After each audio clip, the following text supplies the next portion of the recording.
Hi guys, good morning. एक और business update series के वीडियो में वेलकम। तो यहाँ पे हम लोग कुछ नॉन फाइनेंशियल कंपनीज के बारे में बात करते हैं, ठीक है। सबसे पहले हम चालू करते हैं हमारे हमारे डी मार्ट की। तो डी मार्ट का तो मतलब पिछले 2-2.5 साल में आपने देखा होगा कि ग्रोथ का रेट घटे घटे तो अभी कुछ बचा ही नहीं है। मतलब पहले आप इफ आई टेल यू के लाइक जो प्री कोविड वाला सिचुएशन था, उस टाइम पे डीमार्ट तो 20-25% से ग्रो कर रहा था। लेकिन उसके बाद आपने देखा कि वो 20 हुआ, फिर 18 हुआ, 17 हुआ। अभी अगर आप देखोगे डीमार्ट का सेल्स ग्रोथ कितना है, कुछ 13-14%, 14-13% के आसपास।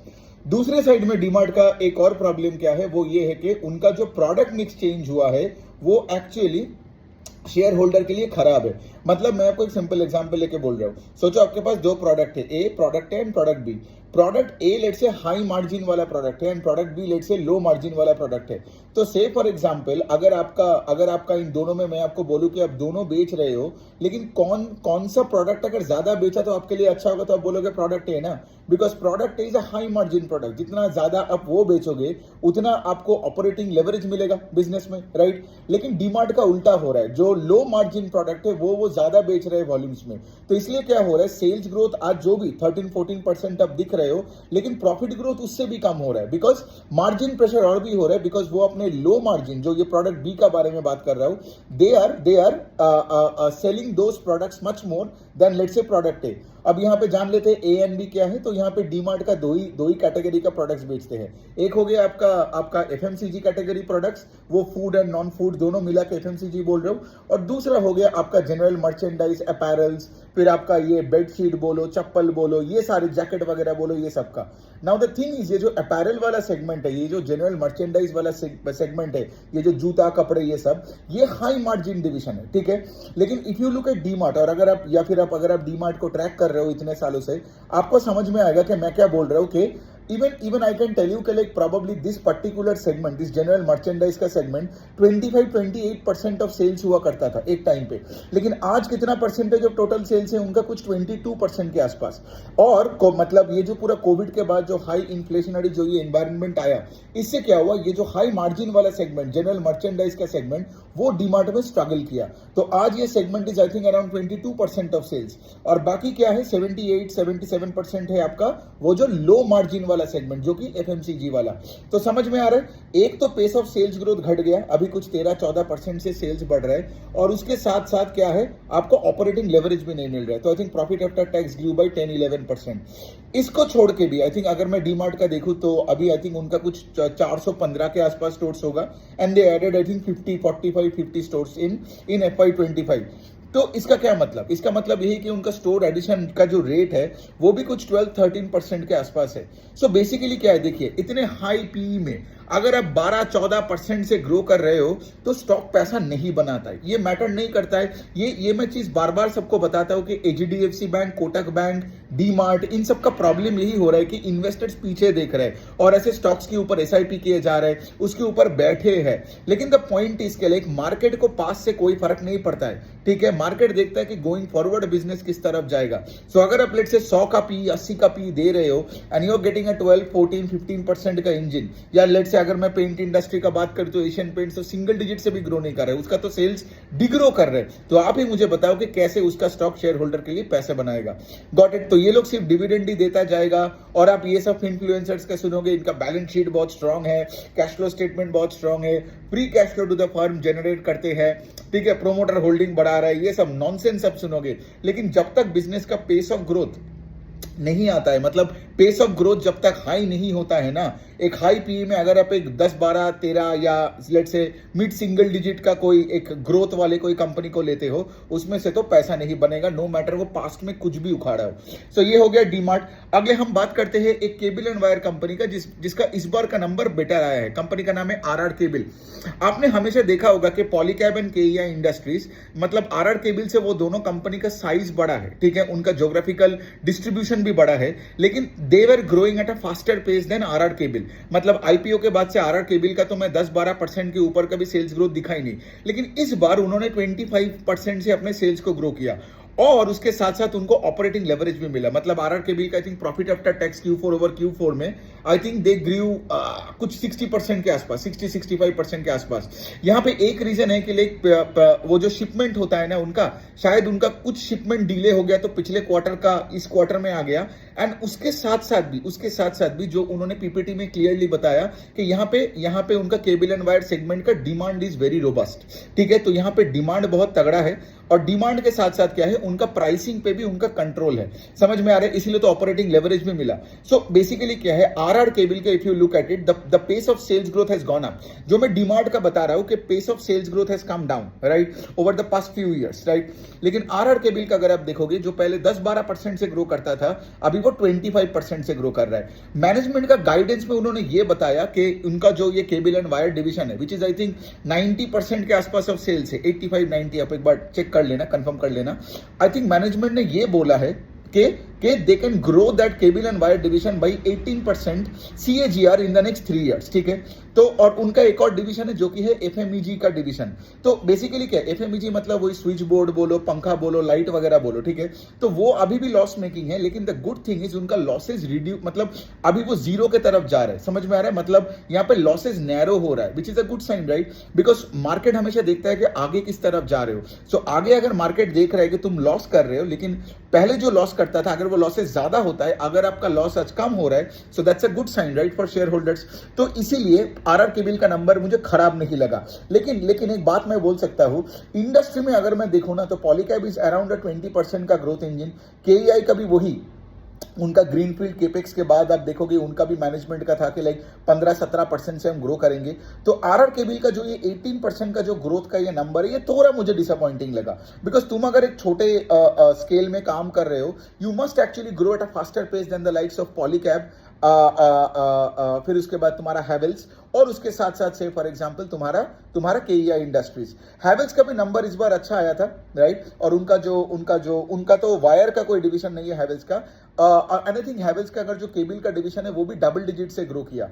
सो बेसिकली क्या है, ऑल्दो हम सुन रहे हैं यहाँ पे बड़े बड़े कंपटीशन आ रहा है ये वाले स्पेस में, लेकिन केबल एंड वायर का जो भी 2-3 कंपनीज का नंबर्स आए वो डिसअपॉइंटिंग नहीं है। अब देखना पड़ेगा पॉलीकैब का और केईआई का कैसे नंबर आते हैं। Then of course we can do a P2P and C K, like इनके कॉन कॉल्स में मैनेजमेंट क्या क्या बोल रहा है। लेकिन coming back to RR Kabel, numbers मुझे बुरा नहीं लगा, it was actually a pleasant surprise, ठीक है, कि कंपनी ने 25% से ग्रो किया, गाइडेंस 18% का दिया, ठीक है। एंड ऑफ कोर्स उनका जो एफएमईजी का डिवीजन, राइट, अगर वो जल्दी से मतलब ब्रेक इवन कर जाता है, अगले मतलब वही मुझे मैनेजमेंट से सुनना है, अगर वो 1-2 साल में अगर ब्रेक इवन कर जाता है, सो ओवरऑल शायद इनका पेस ऑफ सेल्स ग्रोथ 18-20% बने, एंड उसके साथ साथ इनको ऑपरेटिंग लेवरेज और मिलते जाए, राइट। सो ये अच्छी कंपनी है, मतलब आरआर केबल, और इनका numbers finally I would say IPO के बाद इस बार अच्छा एक नंबर लाया।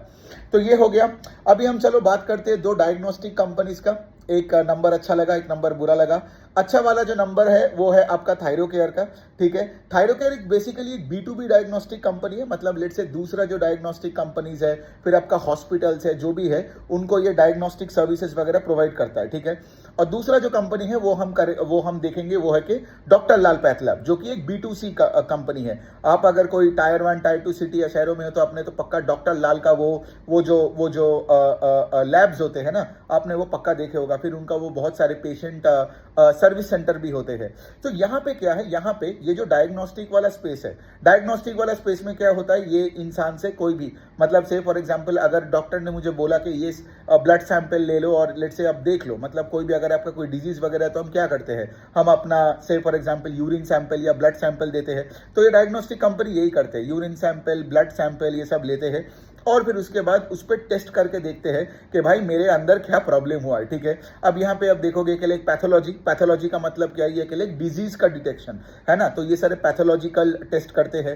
फिर आप देखोगे रेडियोलॉजी टेस्ट भी करते हैं। रेडियोलॉजी मतलब हमारे अंदर के ऑर्गन्स को कैसे देखा जाता है ना, इट्स लाइक एक एक्सरे की तरह होता है, मतलब अंदर में जो है वो दिख जाएगा, हमारे कौन से ऑर्गन में प्रॉब्लम है वो रेडियोलॉजी टेस्ट से आएगा। और कार्डियोलॉजी में भी है, मतलब हार्ट का कंडीशन कैसा है उसका भी बहुत सारे टेस्ट करते हैं ना। नाउ यहाँ पे बात आता है कि डॉक्टर लाल ग्रो कर रहे हैं 10% से सेल्स, लेकिन यहाँ पे थायरोकेयर ऑर्गेनिकली ग्रो किया 17-18% से। मैं ऑर्गेनिकली इसलिए बोल रहा हूँ बिकॉज वो लोगों ने 2-3 एक्विजिशन किया थायरोकेयर ने पिछले 6-8 महीने में। तो अगर मैं इनऑर्गेनिकली मतलब जो एक्वायर्ड कंपनीज का नंबर मिला के बोलूँ तब वो 20% के ऊपर आ रहा है, लेकिन ऑर्गेनिक लेके ही चलते हैं तो ऑर्गेनिक 18% है। और ये जो डायग्नोस्टिक जो इंडस्ट्री है हमारे देश में, ये जो industry that is growing at से फॉर एग्जांपल 10 और 15% के रेंज में, मतलब अर्ली टीन्स में आप बोल सकते हो कि वो ग्रो कर रहा है। तो यहाँ पे डॉक्टर लाल का प्रॉब्लम क्या है कि वो इंडस्ट्री के रेट से ग्रो कर रहे हैं, उसके नीचे के रेट से ग्रो कर रहे हैं, तो डिफिकल्ट है पैसा बनाना। थायरोकेयर डॉक्टर लाल से बेटर है because organically Thyrocare grew at a faster pace than the industry का ग्रोथ रेट। समझ में आ रहा है? तो यहाँ पे भी अगर हम वो रेस का एनालॉजी लगाते हैं तो थायरोकेयर आगे भाग रहे, डॉक्टर लाल कतई पीछे है। ठीक है, तो ये बनता है बात हमारे पूरा जो डायग्नोस्टिक इंडस्ट्री का। कुछ चीजें मैं बोल सकता हूं, जब मैं थायरोकेयर का कॉन कॉल में था कुछ चीजें मैं वही बोलूंगा कि लाइक थायरोकेयर का नंबर्स तो बेटर लग रहा है, लेकिन मैनेजमेंट ने कॉन कॉल में आके ये बता दिया कि लाइक कि since Thyrocare grew at a much faster pace than its competitors, तो कॉम्पिटिटर्स भी अगले साल मतलब ये FY26 का बात करें, जब उनको पूछा गया कि लाइक भाई तुम गाइडेंस दो कि तुम कितने रेट से ग्रो कर सकते हो सेल्स को एंड ऑल दैट, तो उनका मैनेजमेंट का यही कहना है कि सिंस हमने कॉम्पिटिशन को इतना अच्छे से बीट किया, हमने मार्केट शेयर कैप्चर किया both from organised and unorganised space, right, तो यहाँ पे कंपटीशन और मतलब यहाँ पे कॉम्पिटिटर्स और एग्रेसिव बनेगा, और एग्रेसिव बन के वो क्या करेगा, वो ज्यादा डिस्काउंट देगा। तो इसलिए थायरोकेयर का मैनेजमेंट ने ये बोला कि FY26 में हम शायद मिड टीन्स में ग्रो करें। तो ये मुझे अच्छा नहीं लगा। अगर वो ये बोलते कि हम लोग 20% से भी ग्रो किए और हम 20% से ही ग्रो करेंगे और मार्केट शेयर कैप्चर करेंगे, लेकिन उनके बातों में मुझे थोड़ा लैक ऑफ कॉन्फिडेंस लगा। तभी तो जाके आप ये बता रहे हो ना, then you are being feared के लाइक ओके कॉम्पिटिटर आके तुम्हारा वापस मार्केट खा सकता है, इसीलिए तुम अपने ग्रोथ का गाइडेंस को घटाए हो, राइट, बोल रहे हो कि mid teens and all that, right. तो इसलिए मुझे इतना अच्छा नहीं लगा, लेकिन नंबर्स तो सही है। एंड ऑफ कोर्स जो भी हो, थायरोकेयर डॉक्टर लाल से तो बेटर है बिकॉज डॉक्टर लाल का तो हार्डली कोई ग्रोथ है। उनका आई थिंक कोई सबर्बन डायग्नोस्टिक्स करके कोई कंपनी को एक्वायर किया वेस्ट और साउदर्न मार्केट्स में जाने के लिए, लेकिन उस एक्विजिशन के बाद भी ना उनका बिजनेस का पेस ऑफ ग्रोथ नहीं बढ़ा। ये तो कोविड के टाइम इन सब का बहुत सेल्स ग्रोथ बढ़ गया था बिकॉज तब तो कोविड का सब मतलब कोविड रेवेन्यूज आता था, इनको सब टेस्ट करवाता था ना कोविड हुआ है कि नहीं, लेकिन उसके बाद से इन सब का ग्रोथ चली गई। लेकिन फिर भी एक और कंपनी है कृष्णा डायग्नोस्टिक्स, उनका आई गेस नंबर नहीं आया, तो कृष्णा डायग्नोस्टिक्स और थायरोकेयर को आप देखना, यहाँ पे ग्रोथ रेट ज्यादा है, ठीक है, इंडस्ट्री में ऑल्दो। और यहाँ पे अगर आप if you look at doctor Lal में तो उतना कुछ तो खास तो कुछ है नहीं।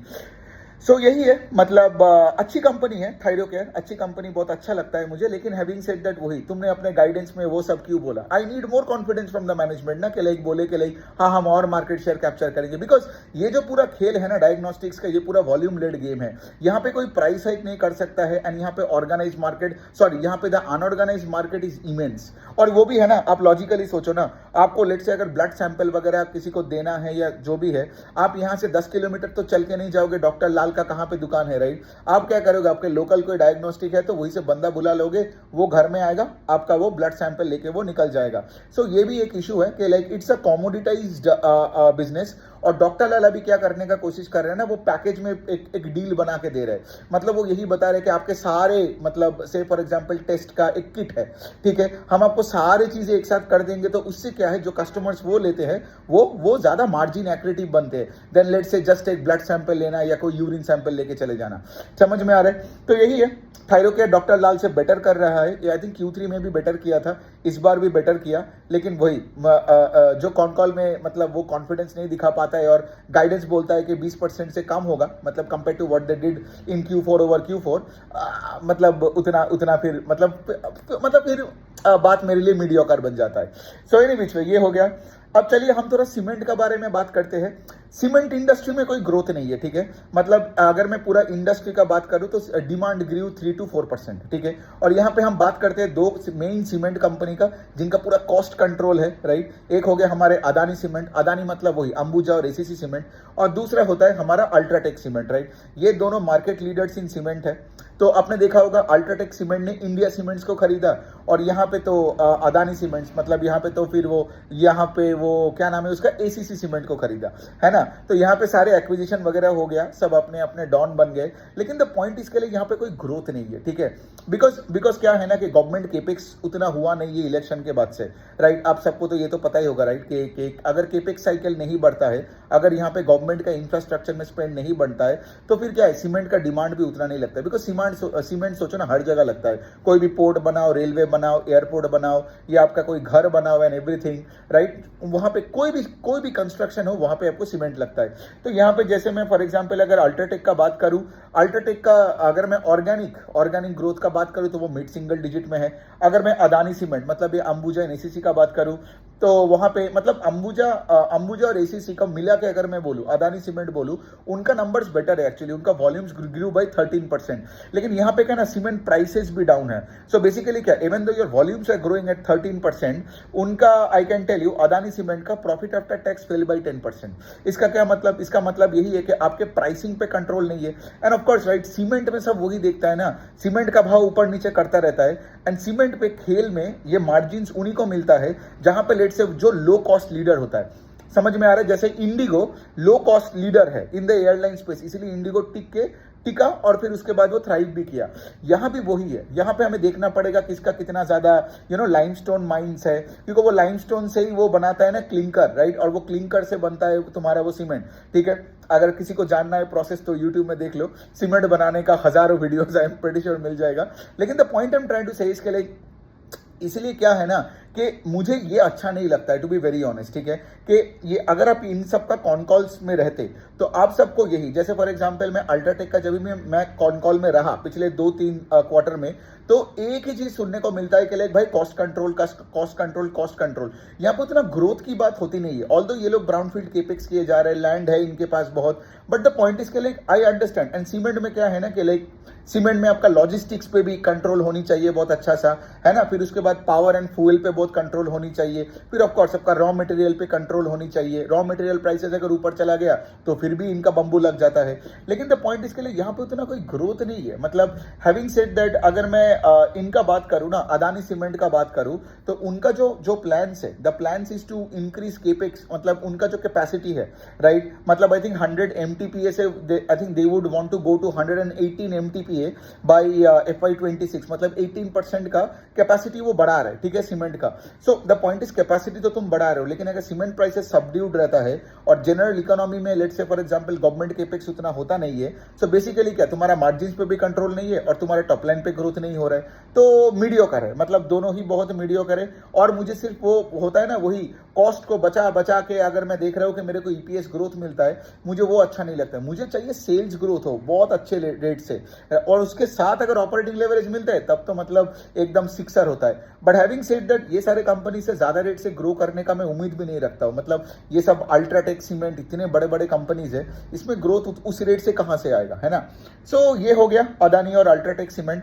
मतलब और भी जो भी कंपनी सीमेंट कंपनीज होगा उनमें भी उतना कोई ग्रोथ आप एक्सपेक्ट मत करना, बिकॉज वही है कि पूरा इंडस्ट्री में पिछले 1 साल से मैं देख रहा हूं कि सीमेंट इंडस्ट्री में उतना कुछ, जैसे स्टील इंडस्ट्री में आपने देखे हो राइट, कि चाइना का इकोनॉमी जब से खराब हो गया है, खराब मतलब वही जब से उनकी इकोनॉमी का पेस ऑफ ग्रोथ घट गया है, तब से वही स्टील डंप करने लग गया वो लोग बाहर, और तब से स्टील का प्राइसेस गिर गया यहाँ पे।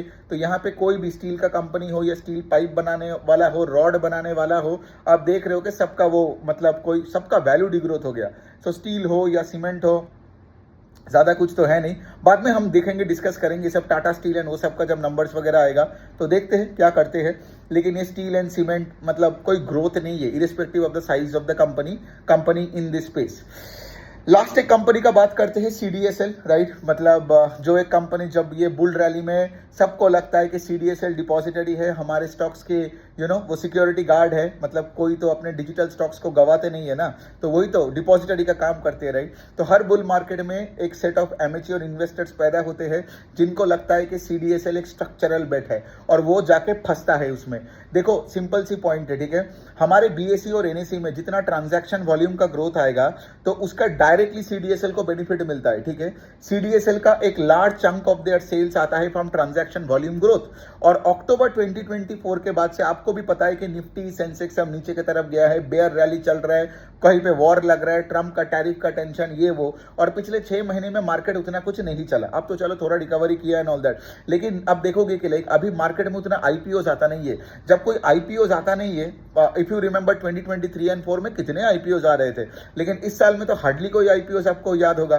द पॉइंट इज, जब आईपीओ कम आते हैं मतलब आप एक बेयर मार्केट में हो मोटा मोटी, और बेयर मार्केट में ट्रांजैक्शन वॉल्यूम्स का ग्रोथ नहीं होता है। तो कोई भी आज ये ब्रोकरेज कंपनी हो या डिपॉजिटरी हो, आप देखोगे कि लाइक ये सारे कंपनीज में उतने मतलब इनका ग्रोथ रेट घट जाता है। सीडीएसएल का वही हुआ, if you just look at a quarter on quarter number पे भी इनका तो profit after tax fail I think 20-25% से, है ना। और वही वाला पॉइंट है सीडीएसएल का। देखिए सीडीएस का बिजनेस मॉडल क्या है, एक है उनका एक एनुइटी पेमेंट जो उनको मिलता है। कहां से कौन मिलता है, लेट से आज अगर मेरा एक स्टॉक लिस्टेड है तो मुझे सीडीएसएल को एक एनुअल ट्रांजैक्शन चार्जेस देना पड़ेगा, ठीक है, समझ में आ रहा है, क्योंकि वो मेरे स्टॉक का देखभाल करते हैं, सारे शेयर होल्डर्स का वो देखभाल करते हैं, करेक्ट। तो ये जो एनुअल इशुएंस चार्जेस है ये भी सीडीएसएल का कब बढ़ेगा, जितना ज्यादा से ज्यादा आईपीओ आएगा, जितना ज्यादा से ज्यादा स्टॉक्स लिस्टेड होगा। मैंने अभी क्या बोला, आईपीओ आ ही नहीं रहा है, तो आपका एनुअल इशूअर चार्जेस का भी कुछ ज्यादा ग्रोथ नहीं है। दूसरे साइड में जब कोई कंपनी आईपीओ लाता है, राइट, तो जब आईपीओ होता है तो उस टाइम पे भी सीडीएसएल को पैसा मिलता है, राइट, लेकिन अभी आईपीओ हो भी नहीं रहा है तो वहां भी सीडीएसएल को ज्यादा पैसा नहीं मिल रहा है। फिर तीसरा जो चीज है वो एक ट्रांजैक्शन वॉल्यूम्स का ग्रोथ, वो भी हो नहीं रहा है क्योंकि बेयर मार्केट चल रहा है, और बेयर मार्केट में लोग ये ट्रेडिंग कम करते हैं, है ना। तो जितना कम ट्रेडिंग करोगे, राइट, जितना कम डीमैट अकाउंट खोलेगा तो उतना कम सीडीएसएल का कमाई है। और चौथा जो है वो यही है कि सीडीएसएल ये सारे ये जो एजीएम वगैरह करवाता है, राइट। और यहां पे भी आप देखोगे कॉर्पोरेट का भी communication with let's say for example the share holders and the general public, वो भी कम हो जाता है ड्यूरिंग द बेयर मार्केट। जब लेट्स से स्टॉक नीचे है तब क्या होता है, इनका क्या क्या हो रहा है उससे मार्केट में, क्योंकि देखो मेजोरिटी लोग आज भी मार्केट में सब भाव का खिला रही है, ठीक है। तो अगर भाव नीचे है तो किसी को उस कंपनी में चल के आ रहा है, किसी को फर्क नहीं पड़ता है। अगर वो स्टॉक ऑल टाइम हाई से एक और ऑल टाइम हाई से एक और ऑल टाइम हाई खा रहा है, सर्किट मार रहा है, तब साला सबको जाके इंटरेस्ट बनता है। वो तो इंसान का फितरत ही है, राइट। तो बात या सॉरी सो अल्टीमेटली जाके तो बात यहां पे आता है कि सीडीएसएल एक स्ट्रक्चरल प्ले अगर अब 20 साल का क्या है, तो ऑफकोर्स 20 साल के बाद इंडिया में डीमैट अकाउंट्स ज्यादा ही होगा कंपेयर टू आज, ये तो सबको पता है। लेकिन all I am trying to say इसके लिए आप बिजनेसेस को ट्रैक करो, वरना क्या है ये एंजल वन सीडीएसएल में आप फंस जाओगे, जैसे लोग फंसे हुए हैं। बहुत 6-8 महीने तो हो चुका है, सीडीएसएल का स्टॉक 2000 से 1200 में आ भी गया, एंजल वन में भी लोग फंसे हुए हैं। द पॉइंट इज वो लॉन्ग टर्म स्ट्रक्चरल स्टोरी के चक्कर में ऐसा ना हो कि आप बाजार से ही निकल जाओ फ्रस्ट्रेट होके, या आप पैसे गवा के आप निकल जाओ। द पॉइंट इज सीडीएसएल का ये जो बेयर रैली, ये मेरा आई थिंक लाइफ में देखने ये मेरा थर्ड टाइम का है। पहले बार मैं देखा था 2018, 19, 20 में, ठीक है, उस टाइम का सीडीएसएल का स्टॉक कुछ चलता नहीं था। फिर दूसरा वाला 2022 में देखा था, और तीसरा वाला आप देख रहे हो। तो क्या होता है ना, लेकिन बीच में जो बुल रैली आया था उसमें मैं देखता हूँ ट्विटर में ऐसे इन्फ्लुएंसर्स आ जाते हैं जो सीडीएसएल पकड़ते हैं और सीडीएसएल के बारे में तो ऐसा बकते हैं कि भाई सीडीएसएल का बिजनेस तो सिर्फ 70-60% से ग्रो करता ही रहेगा टिल इटर्निटी। ऐसा होता नहीं है, बिकॉज योर ट्रांजैक्शनल वॉल्यूम्स, जैसे फॉर एग्जांपल एंजल वन का भी जैसे वही है ना, मेजॉरिटी सेल्स एंजल वन का कहां से आता है, एफएनओ से आता है, राइट। तीसरा चीज वही है कि लाइक वेल्थ मैनेजमेंट कंपनी, अब लोग बोलते हैं कि लाइक वेल्थ मैनेजमेंट में तो वो एडवाइजरी फीस लेते हैं, एनुअल रिकरिंग रेवेन्यूज होते हैं, लेकिन हर वेल्थ मैनेजमेंट कंपनी में कैपिटल मार्केट का डिवीजन होता है ना। इंस्टीट्यूशनल इक्विटीज बोलो, किसी का आईपीओ करवाता है बोलो, ये करता है वो करता है। अगेन बेयर मार्केट के टाइम तो वो सब नहीं होता है या कम होता है, गॉट इट। तो बेसिकली क्या होता है, wealth management company struggle less than a brokerage company, I get it, in a bear market, लेकिन उनका भी पेस ऑफ सेल्स ग्रोथ घटता है।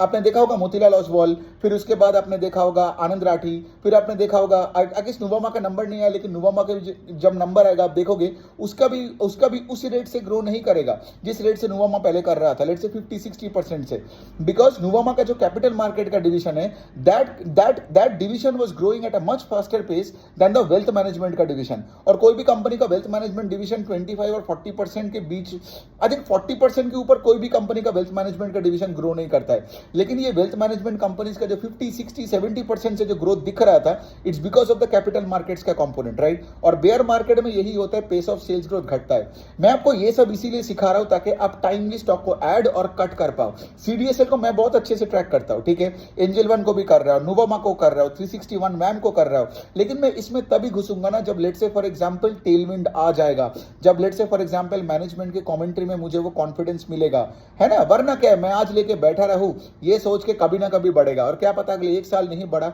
उससे पहले मैं फ्रस्ट्रेट होकर बाजार से ना निकल जाऊं। तो यही है, आपको इस तरीके से कैपिटल मार्केट्स को देखना है। कैपिटल मार्केट्स बोलो, माइक्रो फाइनेंस बोलो, अगर आप ऐसे कंपनीज में मतलब ट्रैक करते हो ना, तो इनका साइकिल खेलना कोई डिफिकल्ट बात नहीं है, बहुत सिंपल है एक्चुअली, राइट। माइक्रो फाइनेंस में अभी कौन से जगह में है साइकिल में, कैपिटल मार्केट्स में, जैसे अभी माइक्रो फाइनेंस में हम एक अप ट्रेंड में है, राइट। आई गेस आप अगर मेरा सब्सक्राइबर हो तो आपको समझ में आ ही गया है। और कैपिटल मार्केट्स एकदम मतलब एकदम लुढ़का हुआ है, लेकिन अगर कोई लुढ़क भी गया है ना, मैं मतलब ऐसा नहीं कि स्टॉक गिरा है तो मैं ले लूंगा, नहीं, मैं उसको ट्रैक करता रहूंगा, because I fear getting stuck in stocks. ये मिस्टेक में 2018-19 में कर चुका हूं इन कैपिटल मार्केट्स का स्टॉक। तो जब मैं देखूंगा कि हाँ भाई बिजनेस मोमेंटम वापस आ रही है, ये जो ट्रांजैक्शनल वॉल्यूम्स का ग्रोथ आ रही है, तो 1 क्वार्टर बाद में लूंगा, है ना। क्या ही है, स्टॉक 30% ऊपर खरीदूंगा। चलो आप अगर बॉटम में लिया तो आपने 4 गुना बनाया, चलो मैंने 2.5 गुना बनाया, लेकिन पैसा दोनों बनाया, राइट। लेकिन मुझे वो सबसे पहले इन्वेस्टेड बनना नहीं है। उस चक्कर में क्या होता है ना, you lose out on the current opportunities, और आपका पैसा पड़ा रहता है और आप चार्ट देखते रहते हो सिर्फ, तो वो एकदम मिजरी बन जाता है। एनी विच वे, बहुत सारे कंपनीज तो हमने किया इसमें, 5-6 कंपनीज हुआ। यही तक रखते हैं इस वीडियो को, अगले वाले में हम लोग कुछ फिनेंशियल्स के बारे में बात कर लेंगे। Thank you.